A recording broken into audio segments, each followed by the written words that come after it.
Today we're going to be replacing the outer dew strips on a 1988 Lincoln LSC Mark VII.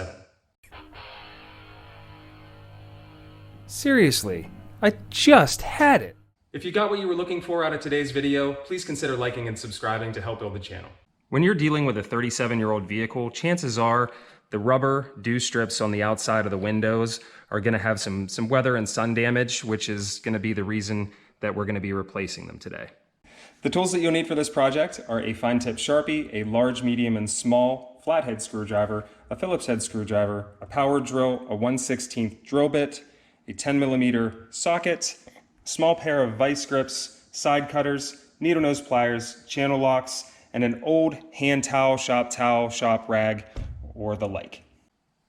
Being that the dew strip is held in by both the mirror in the front and this chrome trim on the back side, we're going to need to remove this piece of chrome trim in order to get this to lift up out of the door. We're going to start by removing the Phillips head screw on the back side of this piece of trim so that we can pull it back from its spring and hook latch assembly in order to remove it from the door. We're going to need to pull this piece of trim back towards the rear of the car and then lift it away from the door because it has a clip here and two springs here and here that hold everything together.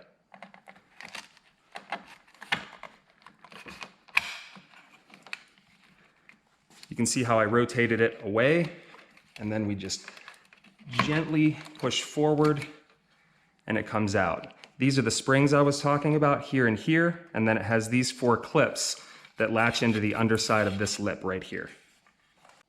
Next, we're going to remove this triangular piece, which will give us access to the 3 bolts that hold the mirror on. So there's just one Phillips head screw that we need to pull out, and then pull this trim out and up and away from the door itself. Up next, there are 3 10mm nuts that hold the mirror to the door.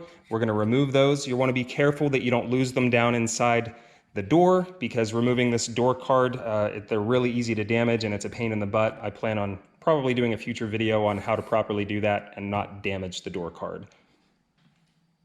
Now that I have the 3 nuts removed, I'm going to gently pull this away from the door and pull it out. You should have enough slack in your electric cable in order to pull this out.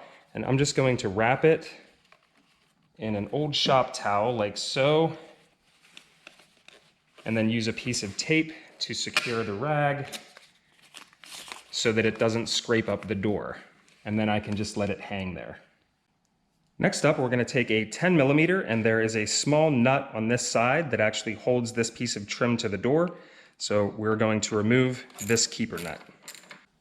Now we're ready to remove the dew strip and this trim piece. They are connected together and then they clip into the door itself.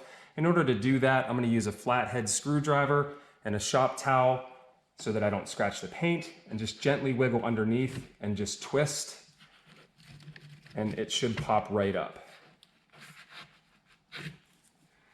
You want to keep in mind that these areas of trim and weather stripping on either side might get in your way a little bit, so you might need to wiggle it just in order to pull it out, but it should come right out for you, no problem. Now that we have the assembly out of the car, there are actually 8 staples that go through the dew strip and into the metal trim that we need to remove. So what I did is took a small screwdriver, got it back under the underside enough to pry it back and gain access to it with a pair of side cutters, cut the bent ends off, and then you can gently come through and just pry the staple out, and you'll do that for all 8 of them.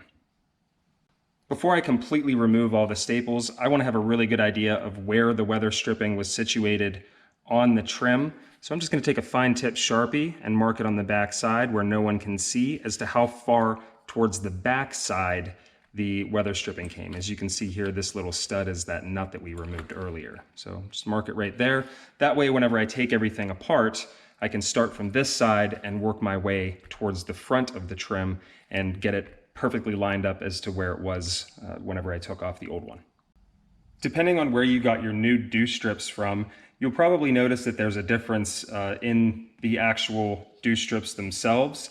The clips and everything will line up perfectly, but as you can see, this stock one is considerably wider than the old one, and if you flip them over, this portion has an overhang that kind of overhangs on the top side of the trim, and this one just has kind of a little bent bubble. So what I did is I put the old one back on, and I got a height as to where my clips would end up being in regards to the trim itself. And I found that if you line up this top strip with just the top side of the trim, that's the perfect height for the new dew strip. So it won't perfectly cover over top and sit flush. So it needs to be just on the top side. And as I start putting this thing together, you'll get a better idea of what I'm talking about.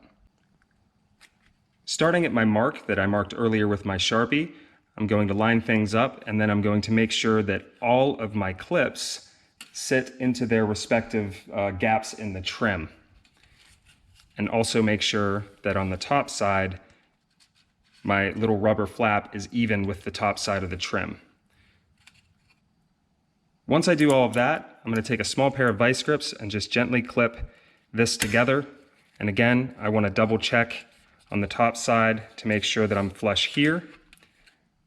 Then using a fine tip Sharpie, I'm going to go into the staple holes, and I'm just going to mark where my holes are going to need to be. Now that I have the first 2 holes marked, I'm going to drill those out and get my first staple in, and then from the back to the front, work my way doing one at a time so that I can make minor adjustments to the dew strip as I work my way across the trim. That way, if there's any variation, I'm not drilling all the holes and then I won't have waves in my dew strip along the trim.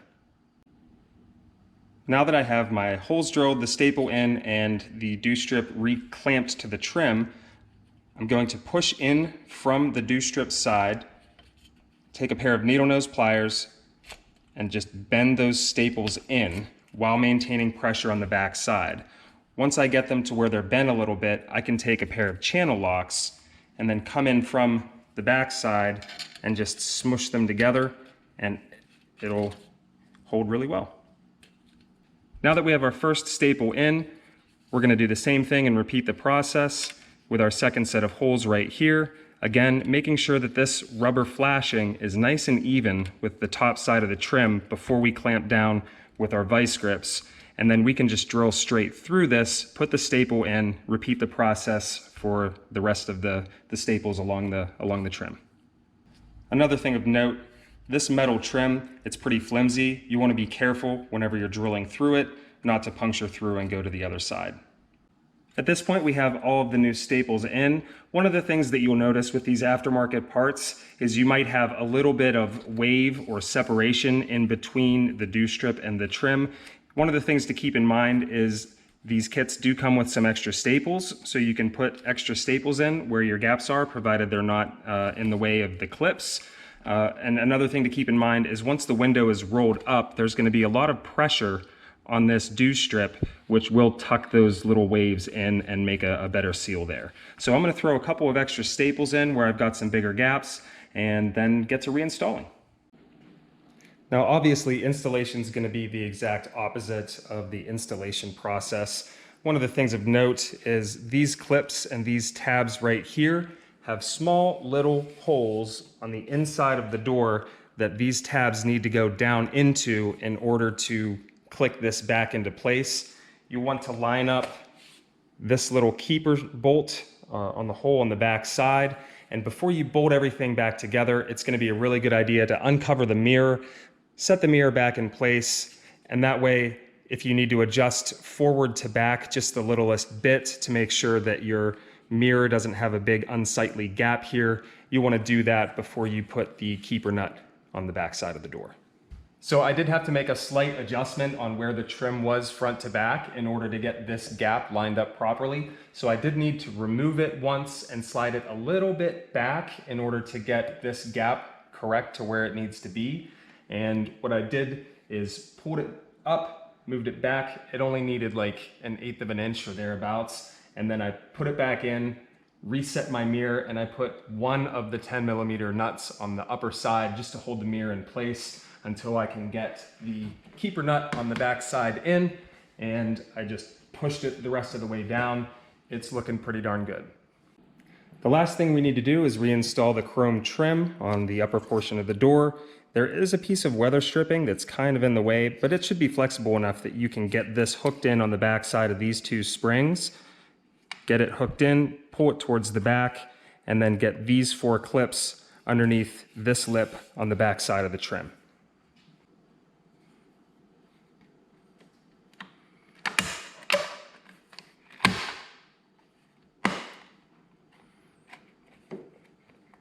Once it clips in, you'll want to push forward just to seat those clips and get it nice and flush with the top. You'll want to double check your gaps on the top side to make sure that your trims line up properly. And the last thing we need to do is put in the retaining screw on the back side, and we're all done. I really hope this video helped you out today. If it did, be sure to like and subscribe, and we'll see you in the next one.